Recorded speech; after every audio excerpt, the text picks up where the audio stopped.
Hello, this is Sugar with Brown Sugar Talks, and today I was gonna talk to you guys about this quote I read. This quote I read said, "Be careful how you speak to your children because when you speak to your children, that becomes their inner voice." I was like, "What? Are you serious? Are you kidding me?" And so, guys, it has been times in my life where I've had people that I thought I really cared about, because you never know, because children are not expressing themselves. They can tell you they love you, and we as people, we will just kind of brush it over, because love is a three thing. People say it all the time, it doesn't mean anything to you or whatever, or you get out somewhere and people can easily say I love you, but we don't actually take it to heart. And I think that's something where if we did take it to heart, I think we'll get caught up in some things. So it's like sometimes we might pass it over or not hear what the person is trying to tell you. And I mean, love can be, somebody can look, I love you. I love you. I love you. I love you. It's like so many different ways that people bring these words to you, and you're just like, some of them they meet you. You can look at them and you can love them back, and some of you look at them and you like, there is no way. There is no way that you love me because you're not showing me those things. I also read something today where it was like, you tell me you love the rain, but then you put up an umbrella. You tell me that you love the sun, but you find a shade. You tell me that you love the wind, but you close the windows. You tell me you love me, and I don't believe you because basically, look at what you did to this other stuff. So I also wrote back to say, hey, sometimes you do these things to protect yourself. You use these things to protect yourself from other people and being emotionally involved with life, because sometimes being emotionally involved actually takes time. Being emotionally invested in somebody takes priority, and so we then therefore shut those things out. But I always tell people that I guess when it comes to children, you have to lead with love, because if not, you're not going to see the right way in order to be able to shape them, mold them, give them the right words in order to help them grow. And so I want to talk about just some people who just helped me get there. Let me think. I had one elementary. No, I think it was high school. She was high school. So I had one high school teacher who was my science teacher, who actually helped me win something, but win an overall science fair. Now the thing was, it's just like, again, it was like one of those situations where you have to show it to me. She showed me that I had the ability to do what I needed to do.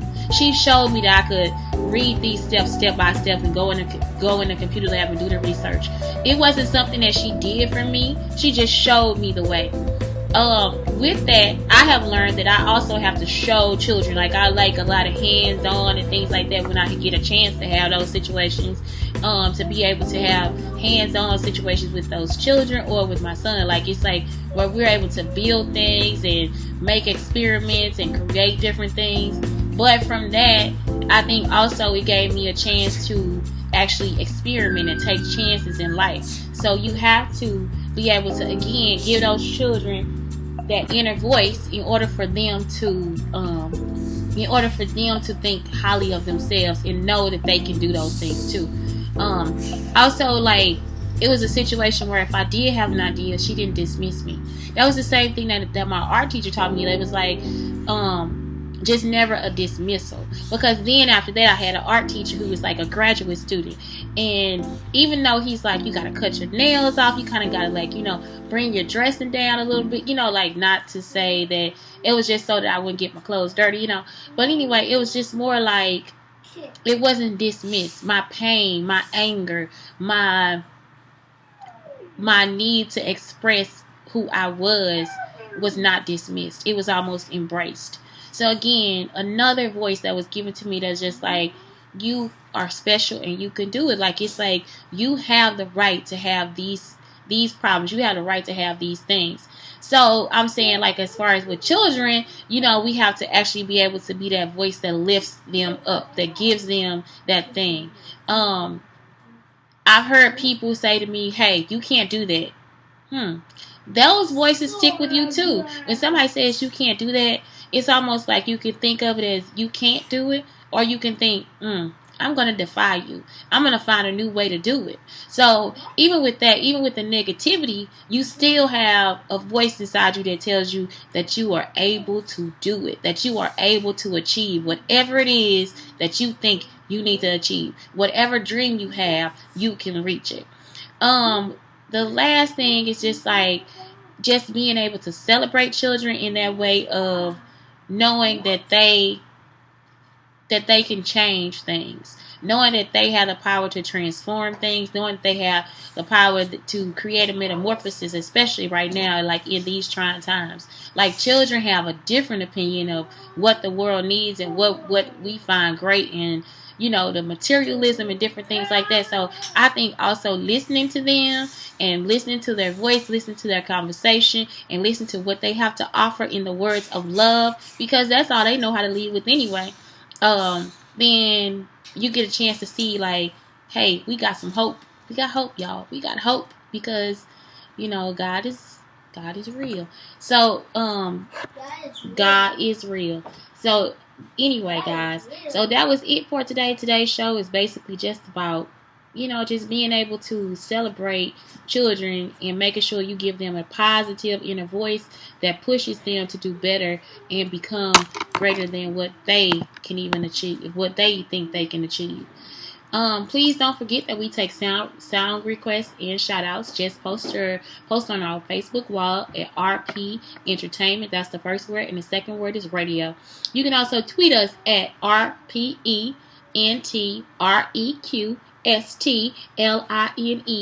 If you want to hear your own voice on our station, call us on Uvu at RPEnt Radio every day at 8 a.m. Central Standard Time. Guys, if I miss Central Standard Time, it's because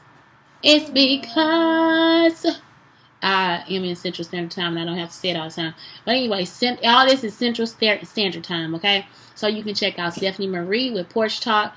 Guys, I have been looking at her feedback. This woman is telling the truth somewhere. So if you get a chance to listen at 8 a.m. to Stephanie Marie, please do. You got Miss Sean at 12 p.m. She's at Central Standard Time with her Real Talk sessions. She also has a show on Saturday at 4 p.m. Called Sean's Sister Corner. We also have DJ Shablast Wednesday nights from 7 to 8 p.m. Central Standard Time. We also have DJ Byron D Friday nights with his lit mix from 10 to 11 Central Standard Time. We have Slow Jam Sundays 10 p.m. to 6:30 a.m. and for the first 2 hours is hosted by All Meals, and of course me, Sugar, 6 p.m. with Brown Sugar Talks. Guys, I don't know why, Lord. Anyway, I have to sign off right now. So remember, just answer the question. I'm just asking, how do you uplift your children? What inner voice are you giving them? What do you think about when you're speaking to your children and how you're teaching them to learn and live in this world today? Well, thank you so much and have a great Sunday.